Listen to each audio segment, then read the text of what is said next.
Thank you so much, everyone, for joining us today. In our first virtual Cafécito with Rick Najera from Latino Thought Makers. A little bit of Rick's background. As many of you know, he is an award-winning screenwriter, actor, director, producer, sketch comedian, author, playwright, coach, and national speaker with an extensive portfolio of credits in all forms of entertainment. He has received numerous industry awards for his work, and he starred in films that included Sidney Poitier, George Clooney, and most recently Mario Lopez, writing a sketch comedy for Jim Carrey and Jamie Foxx. Rick is best known for starring on Broadway in his awards-winning self-penned stage play Latin Logs, directed by comedy legend Cheech Marin. Rick is one of the 3 Latinos to ever write and star in their own play in Broadway. Rick, thank you so much for being here. Thank you. I wanted to take the opportunity to have a conversation with you prior to our next Latino Thought Makers series here at Morton College, because I know that it's important for people to know what is Latino Thought Makers. What was the reason why you created Latino Thought Makers? And I wanted to provide that opportunity for our community to hear that from you, yes, as the person that created it. So what is Latino Thought Makers? What was your mission behind Latino Thought Makers? And just tell us a little bit more about it. Yeah, I think, thank you for having me here. And it's an honor to, Chicago's one of my favorite cities. It's always been. I started my career in Chicago. The real beginning of my career started actually in the Goodman Theater. I did a one-man show. It was called The Pain of the Macho. It was kind of taking machos and turning upside down and talking about my grandfather. And had an ofrenda. It started with an ofrenda on the Day of the Dead. And it was really great. And it was me. The other solo performer was John Leguizamo, and the other one was Spalding Gray. So I was in great company. And the show was a hit, and it worked. And I always remember the audience in Chicago, how I love the diversity of the Latinos in Chicago. There's not just Mexican. There's Puerto Ricans, there's Colombians, there's everyone there. And I think right now there's statistically, it'll take 40,000 more Latinos to make Chicago a Latino majority city, actually. So when I hear that, and 40,000 isn't far away, that's just a couple Cinco de Mayos and a few quinceañeras, and bam, it's 40,000 quickly. But I don't mean to joke too much, but that's what I do. So I will be totally honest with you, because right now, when I'm with my people, simple as this, having cafecito, this is just us hanging around the kitchen table, having coffee. So I really love this idea that Blanca came up with. I started Latino Thought Makers really because I've been Latino all my life. I grew up 15 miles from the border, very Chicano, very Mexican. Two of my cousins are married to Cesar Chávez's daughters. My cousin was his bodyguard. I grew up with Cesar. I saw him, and Dolores Huerta and people like that. And real examples to me of people that really, truly gave back. And really, I saw Cesar suffer. He suffered. He was poor. And his family suffered. It was very difficult. So it wasn't a pretty, Hollywood existence. So my family were more activist, actually. And I disappointed them all greatly by becoming a comedian and going to Hollywood. And I started off like every Latino kid. I was lucky to have parents who supported me. Not everyone is supported by their parents. It's hard for a generation of parents that literally told me, why don't you get a job in the post office or the army, because you won't get fired. That was it. So they never thought, go to college. I'm the first person who's ever graduated from college in my family. And that's real. And I want to be as real as possible here. And I totally will be with you guys, because it's not me on stage. It's just me talking. But that to me, education is so important. And there was a saying, and I forget which writer wrote this, maybe it's Gorky or one of those, said, open a school door, you close a prison door. And it really struck with me that education is how we get ahead. Education, if we make education everything for our people, we will advance. That's just the way it is. And I've seen it work. And so I really wanted to support education. So they approached me years ago, and they had a theater in Oxnard. It was a college, Oxnard Community College. And actually, it was an African-American woman, Dr. Jamila Moore, saw me direct, produce, do this work. And she said, we have a theater. like 700 seats. It's full. They got all the money to build it. They have no money to program it. And she goes, what could we do there? And this is right when, Trump was coming out with Latinos are rapists and all these horrible things about us. And no one was standing up for us, really. No one was really offended, as I was, because my family fought and died for America. In World War II, my dad was there and my uncle was killed. He came from the Midwest, a 17-year-old kid, and killed in World War II fighting for America. Oh, no. My father was in Vietnam as well. So I come from a family that's fought for America and died for it. And I'm hearing them talk that way about us, Trump. And I said, that's it. I'm not doing it. I want to do a show that shows Latinos are the solution, not the problem. Because I got sick and tired of people talking about our people in such a derogatory way and so disrespectful and so wrong.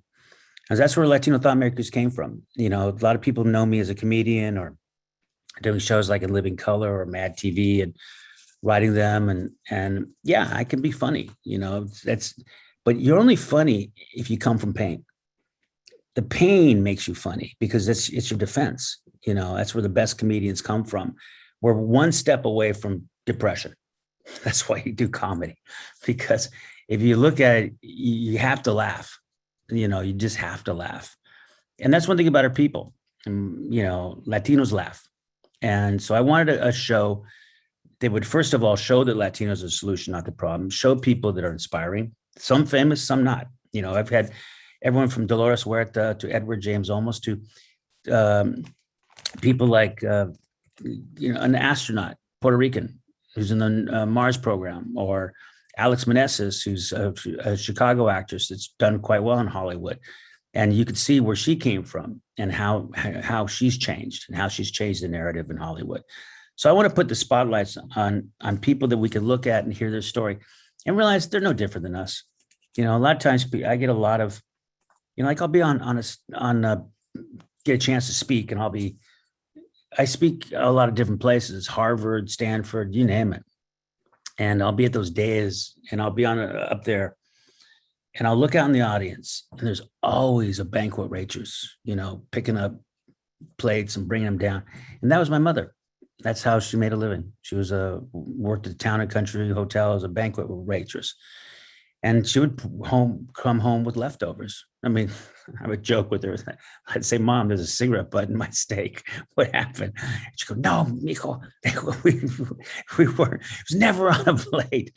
She would go in the kitchen, and when they were done, what hadn't gone out, she would take home for the kids. So I came from very humble background. It wasn't, my dad was a sheet metal worker. I came from people that worked 4 or 5 jobs. I never saw my family most of the time because they were working. That was it. So I was raised in La Mesa, California. And that was next to El Cajon, the box, La Mesa, the table, Chula Vista, the pretty view. And 2 people that grew up with me. One was Elena Cho, who became an astronaut, and one was Juan Vargas, who became a congressman. He's a congressman right now. And me. So I think our people, you may call them ordinary, but ordinary people do extraordinary things. And that's what I've learned. So I wanted to create a show for that reason, to really show what we as a people, how well we love, how well we think, how well we give, how brave we are, how strong we are, what we've done. Because I'm proud in the real sense of the word. Because I hear somebody say, like, I'm so proud. I'm so proud. No, you got to know why you're proud. You got to know your history. And I went back to school and I got my degree, and now I'm getting a master's. Actually, I'm in the midst of getting that right now. I just wrote a dissertation. So when I talk to students, I'm going, yeah, I get it. I'm a student, and I'm a lifelong learner. I'll always be a student.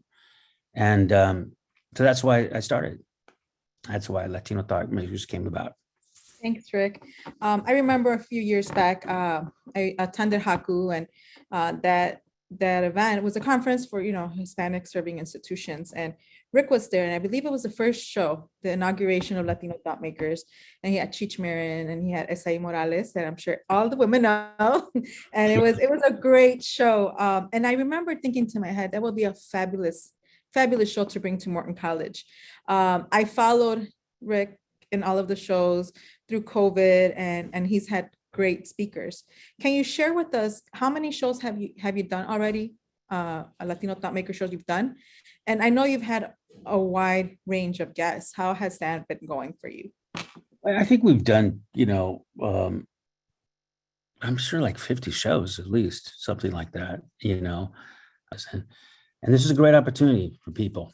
We had Luis Guzmán out there, last time. And now we got Dr. Cornel West, probably the number one expert in the African-American experience in America, with Dr. Jamila Moore, an educator. A woman is moderating this coming up show.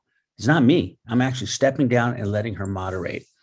So because I want women in charge, to see the brilliance of that woman lead a conversation with one of the best minds in America about African American and Latinx or Latino or wherever you want to call us, it's our story, because their story is our story and our story is their story. And if you start to think that way, then if we have a political group of Black and brown together, we're unbeatable, because their issues are our issues. And the first person that gave me a job in Hollywood was Keenan Ivory Wayans.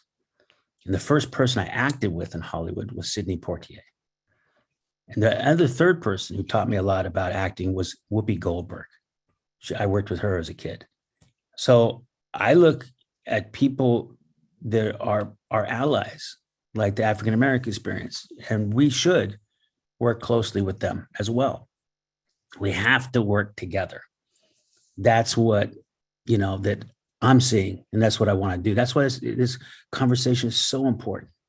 There's people I could have brought out here that may be more famous to certain people or people know, but I got to tell you, if you want to be a leader, then sometimes you have to bring up uncomfortable conversations.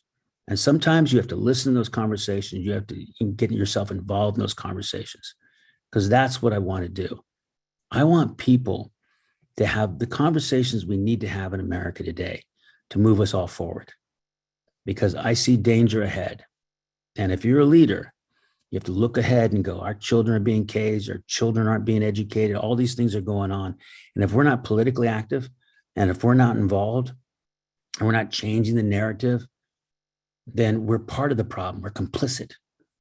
And that cannot happen. And whether I'm alone in this belief or not, it doesn't matter, because I believe it deep in my soul. A little story on how Rick came to Morton College. There was a group of us that went to a conference and we heard him speak, and we thought this would be the perfect speech for our students to hear during commencement. So I'm calling Rick. I found he gave us his business card. I'm calling him, and I'm thinking that I'm going to talk to the people that talk to the people that talk to Rick. I'm like, okay, we're going to see how this is going to go, and it's going to take a little while before we get an approval or interest and so on and so forth. So I left him a message, and, I'm home washing dishes. He calls back, and I'm like, Rick, like, yeah, I'm like, Mr. Najera, like, yeah, this is me. I'm like, oh my gosh, I don't know what to do. And I just pitched. I'm like, we're having this event and you need to come to Morton College, and our community will be really, really glad to hear you speak. So he came, he shared that he was open to coming in person. He was vaccinated. He was ready to go and ready to be here. He was here for all three shows. All three commencement events. And I took that opportunity to say, okay, Latino Thought Makers. I had talked about it many years ago in my mind that it would be a great place to have it here at the institution. And I remember pitching it to him, and you pitch it not knowing where it's going to go. A few weeks later, he goes, we exchanged pleasantries, and a few weeks later he calls back and he's like, hey, were you serious about Latino Thought Makers? And I'm like, absolutely. So here we are, we're 2 shows in. Our community is starting to learn more about what Latino Thought Makers is and how he's using this platform here at Morton College. So one of the questions that I have for you, Rick, is what made you come back to Morton College? There's a lot of institutions that you could work with, right? But we are the smallest institution here in the state of Illinois. We have the highest percentage, Latino population east of the Mississippi. But aside from that, what was it that made you come back here and to take this opportunity to showcase this program here for our community that is much needed? for our community to hear, so. Yeah, you just hit it right on the spot. I saw the students, during the commencement speech, I saw the students, and it was, to me, it's funny because I get very open. I'm telling you guys this stuff, is that I was alone doing most of my Latino stuff early on in my career. There weren't a lot of us. There's maybe John Leguizamo, me, and a few of us, and there weren't a lot of jobs, and we had to make them. That's how I became a writer. I didn't have a job, so I just wrote my own show and I produced it and I did it. And as the years have gone by, of course, we have much more Latino population, and we're seeing this, but I looked at that audience and they marched on into the commencement speech, and they came marching in, and they were just Latino and Latinx and whatever you want to call us. And they were gente. They were my people. And I saw that, and I asked, I said, how many Latinos are here? They have a nursing program, all these great things. And there's something, I forget, I think it was like 90% or something huge of Latinos. And I said, that's the future. And I said, yeah, I'd love to do something here because I see the growth that can happen. I see the impact that can happen. And when people go, why Morton College? I go, why not Morton College? You're the best shows I've been at the big places. I've spoken at the World Bank. I've been at Harvard. I've been all these places. But Morton College is to me, our people. This is where our people, the best of our people are going, I want to get an education. I want to be educated. I want that because I can help the world better. If our youth of Latinos is educated, not imprisoned, not incarcerated, educated, we are the future of this country. We are hands down the future of this country. And if we're going to be the majority, we have to learn from the mistakes of the last majority and make it inclusive and make it good and have more people of color and have more people out there, and women, have more women. That's why I wanted Jamila Moore to be the moderator of this and bring her out to Chicago, because that's a woman in charge. She's vice president of San Francisco State, and she was president of Kenyatta College, and she was chancellor, I believe, of Oxnard College. This is a woman I'm proud of. As a human being, I'm proud of. Let alone she has sacrificed and made sure Latinos were put ahead. And so I see the huge potential of what Morton College is. And so that was the reason I wanted to be at Morton College, hands down. And, if I can do more shows at Morton College, I definitely will. In April, I was talking to Edward James Olmos about coming out. I've been talking, everyone from Cesar Millan. I call him Cesar, I don't know why, but Cesar Millan, because someone corrected me, actually. No, it's Cesar. And I go, okay. Actually, Caesar was called Caesar, but some people call him Cesar. So it's like, whatever you want to call him. But he grew up in Michoacan, and he was telling me some of the world he grew up in and what he saw. He was homeless in San Diego. And then look how his career has been, how he's blossomed. I look at guys like Danny Trejo who have been on the show. Danny Trejo is like a saint. I picked him up from the airport, or the driver. We're taking him back to the hotel, and he's about to speak. He's counseling someone on the phone, counseling them. And then I pick up, we do the show, and afterwards he signed everyone's autograph. I mean, being exhausted flying in. Then he came back from the show. He was counseling a soldier with PTSD because he started first as a counselor. That was his first job, was a counselor. He ended up in the set of Runaway Train counseling someone. And they looked at him, they recognized him from Pelican Bay and said, hey, you're from Pelican Bay, and did that. So he says everything he's done is because he was helping someone else.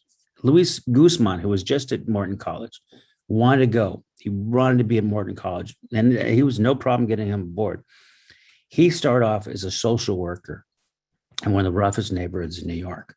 So I want to show the story underneath the story and show the person who they really are, because that's what I applaud. I don't applaud the movies because I've been in movies and I've seen movies. I know that. I applaud the reason they're in the movie. I applaud their story and how they got there. And that's what I want to show people. So that's why I'm more in college, really. And I'm going to come out there a little early, and I'm going to try to go to some classes and talk to people and make myself available to talk to the students, because I'm going to teach a class on writing. So tell all your friends, sign up for my class. It's a community education. It's going to be good. And I want to be in Morton College because Morton College wants the same thing I do. And it's got our people. Our gente are at Morton College. That's why I'm there. Thank you, Rick. I know you've touched throughout the questions that I've asked and through your conversation, you've touched the diversity and equity, and how you incorporate it into your show, and how you're very intentional in ensuring that you have those tough conversations, right?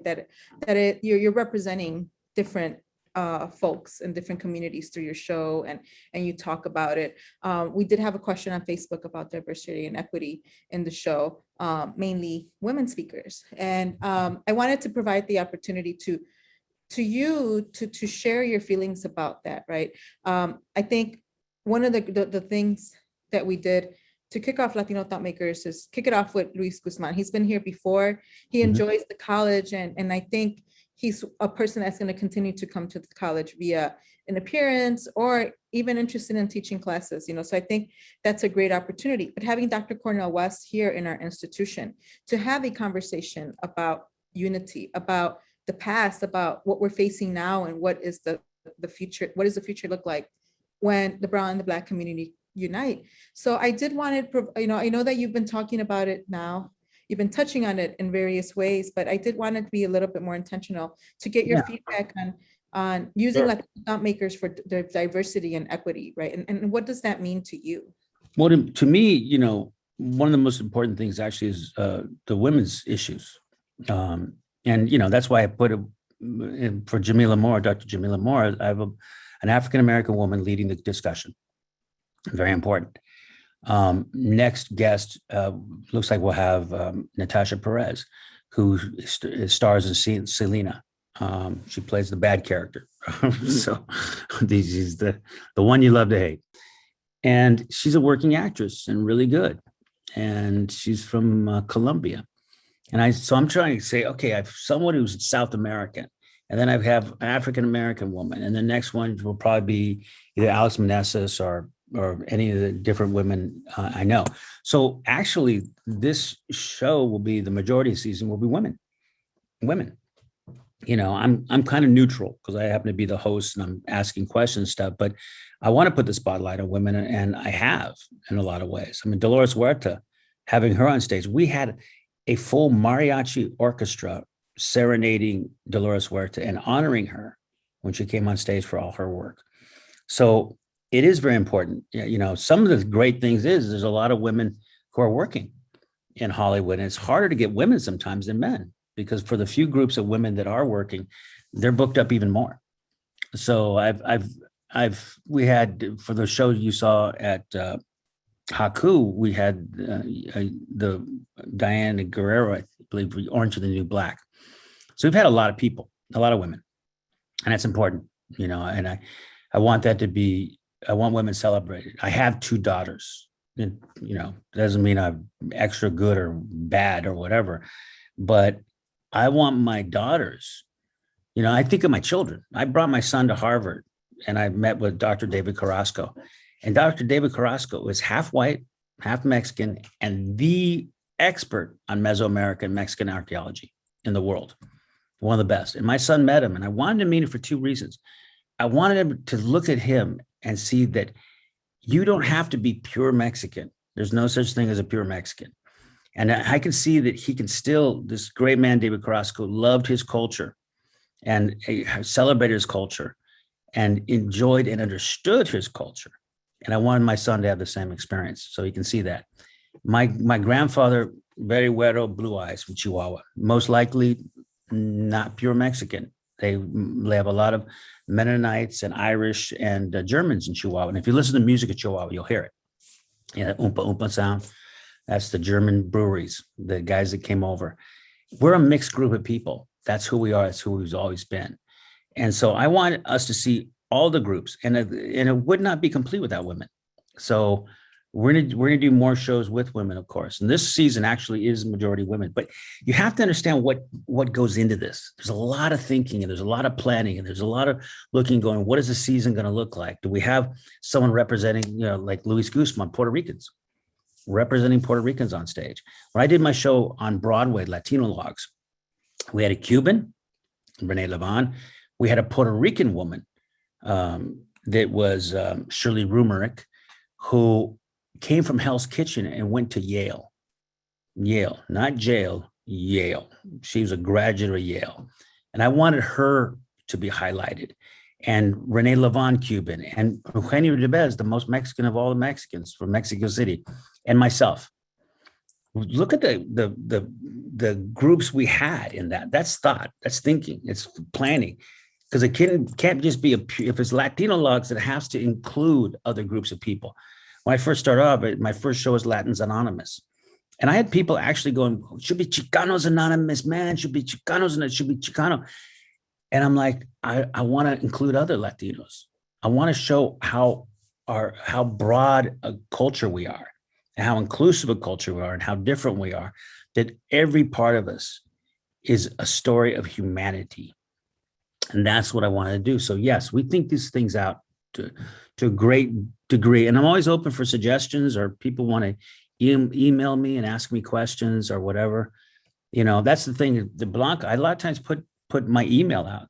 Mr. Rick Najera at gmail.com. How easy is that? Even my cell phone is actually, I'll say it right now, 213-500 Rick. I'm 7425. I'm accessible. And the reason is I find that people have never taken advantage of that. People call me, it's always very respectful. What can we do? Because I don't know why people come in my life, but they come in my life because I believe there's a God that looks after me. And people aren't there to harm me. If people come in my life, there's a reason I met them. And every time.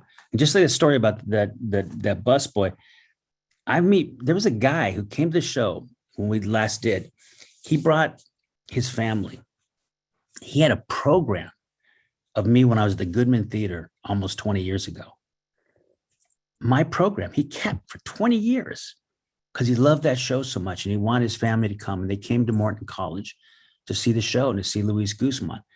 And we had great questions afterwards. We had one guy asked me a question, and it was one of the most profound questions I've heard. He said, I've done some bad things. I was in jail and all these other things.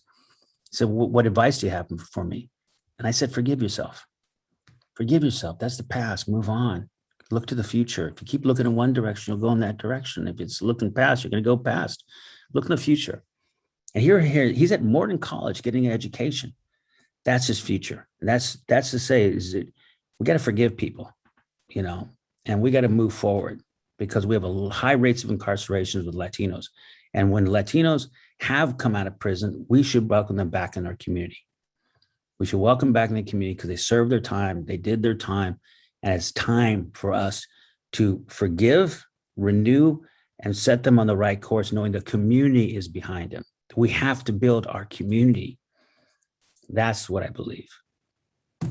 Thank you, Rick. You answered a lot of the questions that I had already throughout almost the entire speaking. That's great. I think it's very organic of you when you're sharing your experiences and your thoughts and what you look forward to. My next question was, what are the upcoming guests? But you shared that as well.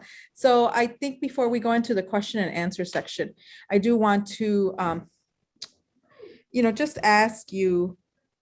I know you're using your platform for good. And I know based on our conversations and similar thought process of what we want to accomplish in our community and why we use the platform that we have, right? I think we all have a mission in life, and we also have a mission in where we're working and what we believe in. And I know that aside from you being an actor and a producer and a screenwriter and all of your background, you're using Latino Thought Makers for good and to really, really showcase the community, but also be able to bring and have those conversations. What is your goal, your end goal here at Morton College when we are done, if we're ever done with the Latino Thought Makers series residency here? Well, I would like students to really believe they matter. you know, that they're worthy and they should have good programming for their school. They should have this. You know, it's like the why not? I had people. I did a show with Edward James Olmos when we for Latino Thought Makers, and I had almost half the audience come up to me afterwards and go, "Man, it's a great show. I can't believe Edward James Olmos was here. I could ask him questions. Wow." He goes, "If I thought he was really going to be here, I would have invited more people." They didn't believe that Edward James Olmos would come to their community. I go, that's part of our problem as Latinos. We have to not be the uninvited guests at the wedding. We have to believe we deserve this, and we have to support this, and we have to know this. So whether I'm there, you know, how long I'm there or whatever, it doesn't matter. I want people to know that they deserve this programming. They deserve an education. We made this country. You know, I have a very particular field of thinking about that because I grew up on the border. I grew up 15 miles from Tijuana. You know, I could see Tijuana. When I went to bed at night as a kid, they played the Mexican national anthem. You know why? Because all the the transistors were over in Tijuana, so they had to. So I'd be, you know, see a show and I hear dun da da da da da da da da, and I couldn't. I was reminded that, you know, that we're all part of this world. So if I walk away or whatever happens when it does, and I'm talking even my life's over. I want people to know that I made the world a better place, and I want them to realize how special they are. Not me, how special they are, and how special the students are at Morton College, and how much they deserve the best of everything, the best.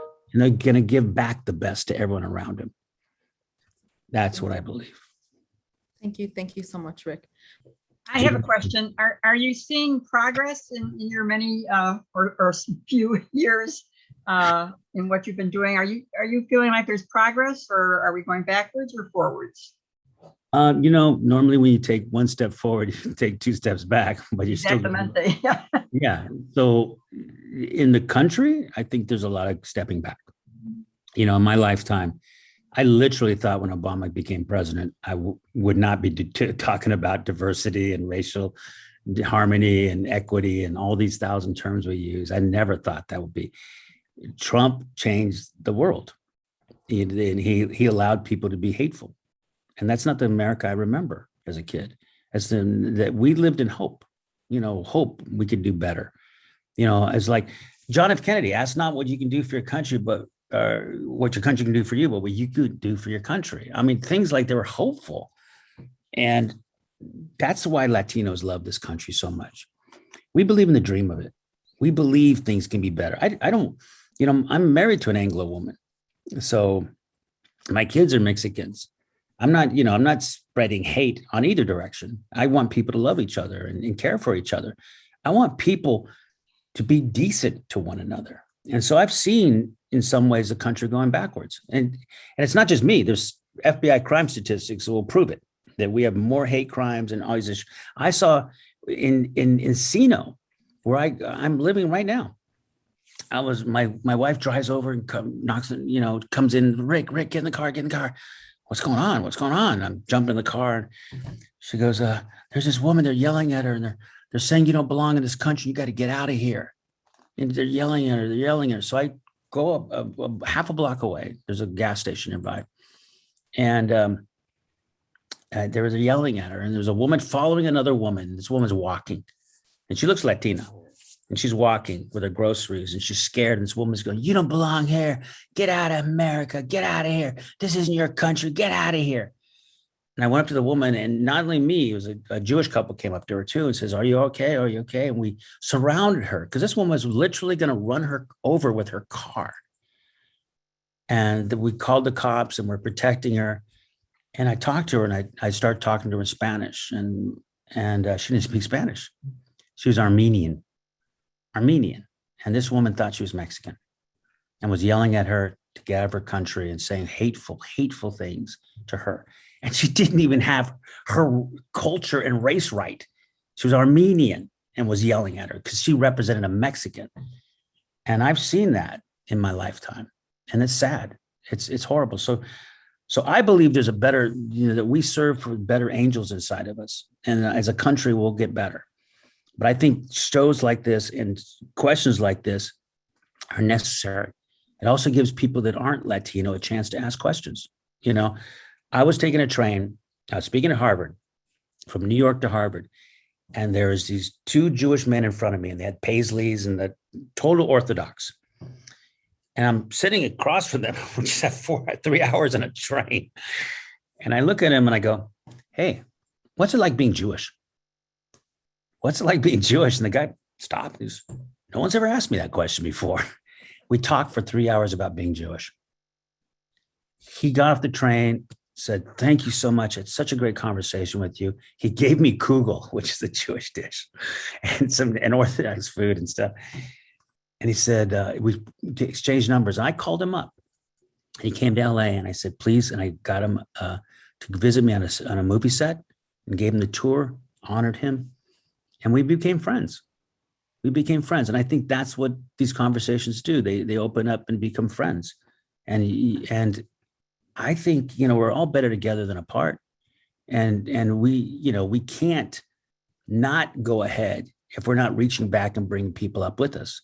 We're not going to replace anyone's job. I've never had a Mexican, from an undocumented person going, I took your job. You're no longer a writer here at the studio. Get out of here. That doesn't happen. And once you bring people away from fear and start to see that there's abundance for all of us, then you lose those narratives. So, I think that's one of the things it does. Did I answer your question correctly? Yes, and I want you to know how thankful I am that you're doing what you do. As I'm not Latino unless you want to call the Italian part of me. You're right there. But my parents into the Latino world. You're now one of us. So, my grandparents were immigrants and so happy to come to the country. And as a very young girl, I marched with Martin Luther King. And I have 4 daughters. I made it in the corporate world to a very high managerial level. My girls, I have a doctor, a lawyer, they're all very well educated. And I thought we were on a real great path here. And like you said, Trump came in and it just makes my heart flutter to hear you talk, because I really need that, what do you want to call it, positivity, because it's very depressing, the things that are going on, especially for those of us who marched for women's votes and marched for equality of any kind and over the years. And here we are again, and my girls are having to march for the same things, and my grandchildren. So I just want you to know how much we appreciate. There's so many people out there who appreciate people like you speaking out as you do. It's just wonderful. And it really helps, get people moving. So thank you. No, thank you. Because it's like Edward James almost says, he goes, there is only one race, the human race. That's really it. When you talk about your Italian grandparents that came over, they experienced as much prejudice as that a Mexican will experience.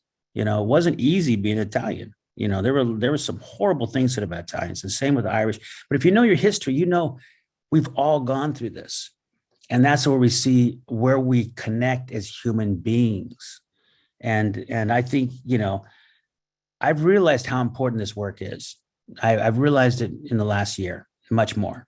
And it saddens me because sometimes I get attacked. I get people saying things about me and attacking me, and it hurts. It really does. And sometimes I go, I'm the only one that feels this way. But I'll tell you just a quick story. I heard this on TikTok of all places. There's a guy tells a story. He goes, imagine you go into a farm and they bring you in the barn. And all the jackasses are braying, but they blindfolded you, so you can't hear. All you hear is jackasses braying and saying, hee-haw and all this other things. But there's 1,000 chickens. And you go, and someone goes, are there chickens there? Or jackasses? And then you take off your blindfold and you see 1,000 chickens and 3 jackasses. We hear the jackasses. The jackasses are louder, but there's a lot more other farm animals there and chickens. So don't listen to the jackasses. They're going to be loud. They're going to be loud and they're going to be disgusting. But, Cynthia, talking to you lets me know there's other people there. And that's what's good about this. It lets me know. The people that are all fighting for the good work and really care, they're not as loud. They're too busy working. They're too busy doing it. Look at you, a woman that raised a family, educated your daughters, and just, they don't know about your story. And if I can bring people like you to tell that story, I'm better off for America, because in the end, it's all our story. So thank you. Thank you for the question. Thank you, Cynthia. We have a comment and a question. So I'll start with the question from the chat. What advice do you have for Latinos, people of color who are the first at the table? An example, only people of color at a job, at a school, at a class, etc. And then the second question is advice for feelings of imposter syndrome. I love imposter syndrome questions, because that's me. I constantly go, because, I can sit there and look at my culture, my character. I mean, I can look at my resume and go, Latino, wrote and started playing Latino. I'm the only Mexican American wrote and started a play on Broadway that I know of, and I don't think there's anyone else. And with the editor, the critic who came to see my show, 2 critics came, and they normally killed any show that was Latino. They wipe them out. And the critic from the Time magazine was, I think, Chris Isherwood or something like that, came and saw the show. He wouldn't see an evening show. He actually would. I was told by my publicist, he wouldn't see an evening show because he didn't feel comfortable with a Latino audience around him. That's a quote. The New York Times didn't feel comfortable being around a Latino audience. And we were the only show they wouldn't allow to serve drinks, which was kind of odd too. And so he saw the show, and at the end of the review, he said, please, Jackie Mason, come back to Broadway, because this is not a Broadway show. Oh, no. And just tore me apart and said, then left with, the audience was in stitches. I just didn't get it. Everyone was laughing hysterically. Audience is stitches. I just don't get it. Well, that's his own ignorance. It's not mine. It's his. New York One came and said, brilliant show. Rick's a genius, everything else like that. And I took the audiences in stitches and I put it on top of the billboard. New York Times, audiences in stitches. I'm going to use it.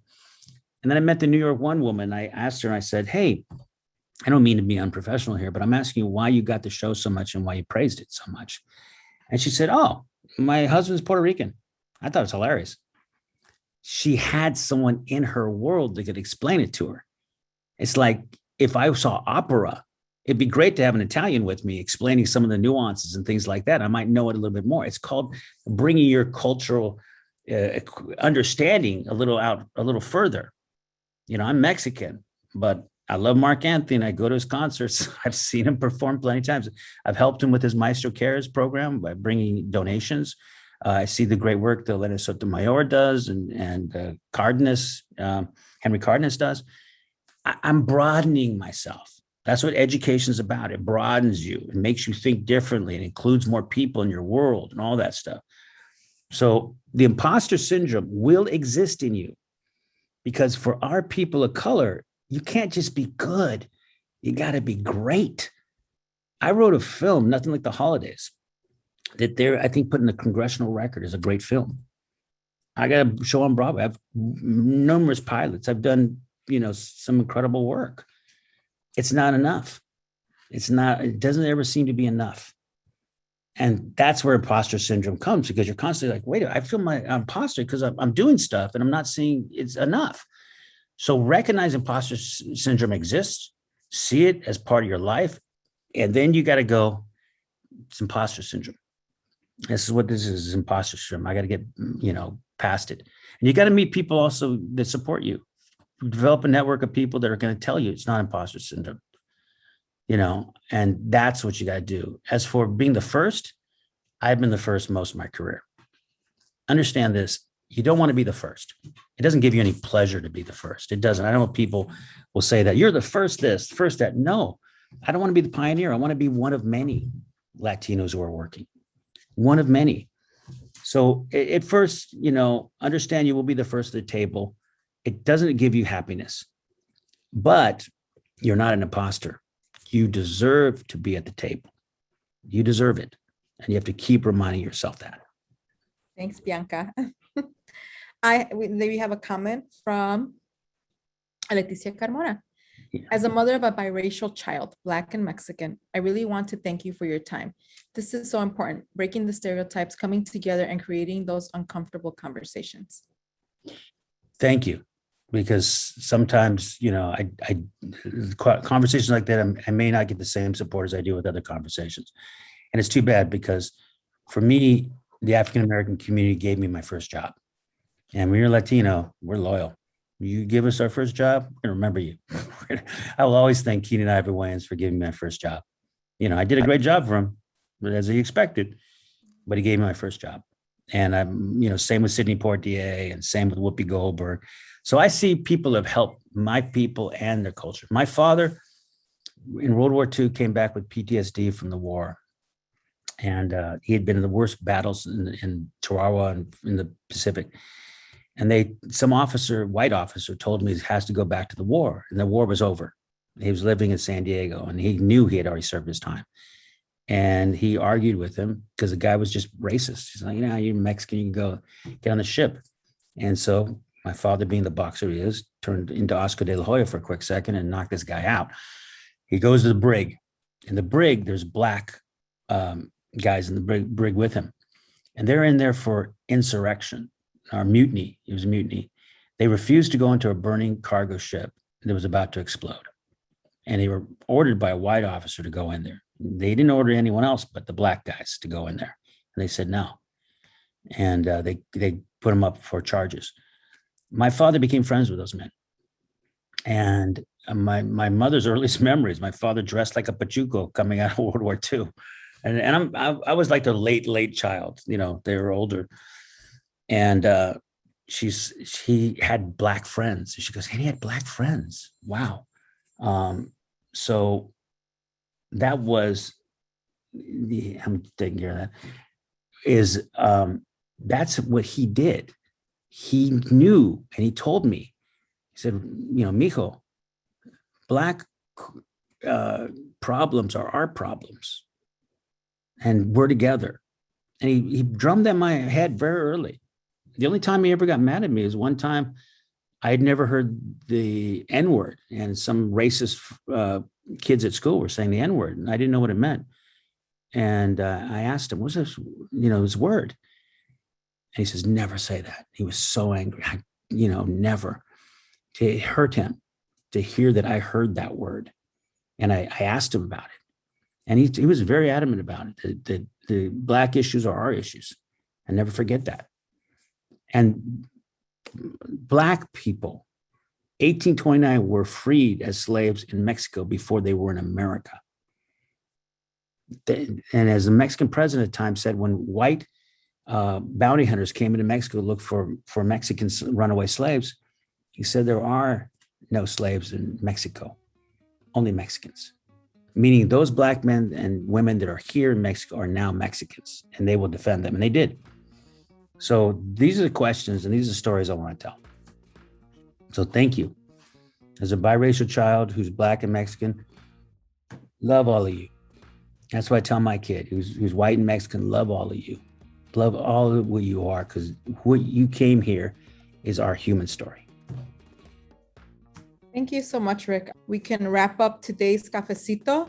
On behalf of Morton College, I want to thank you all for making the time to join us today to learn more about Latino Thought Makers and to learn more why we're having it here in our institution. And on behalf of Morton College, Rick, I want to thank you for providing this opportunity for us and to partnering with us and providing these conversations for our community.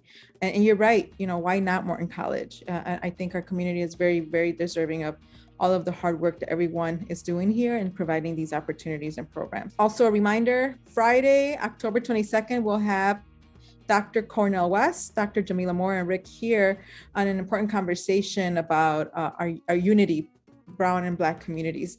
What's really important about this conversation is going to be filmed, and this filming is going to be featured in the Haku conference in a couple of weeks, which is going to be shown throughout a lot of higher education institutions that are Hispanic serving institutions. So we're really looking forward to showcasing Morton College and Latino Thought Makers through that format. So again, thank you so much for joining us and have a wonderful weekend.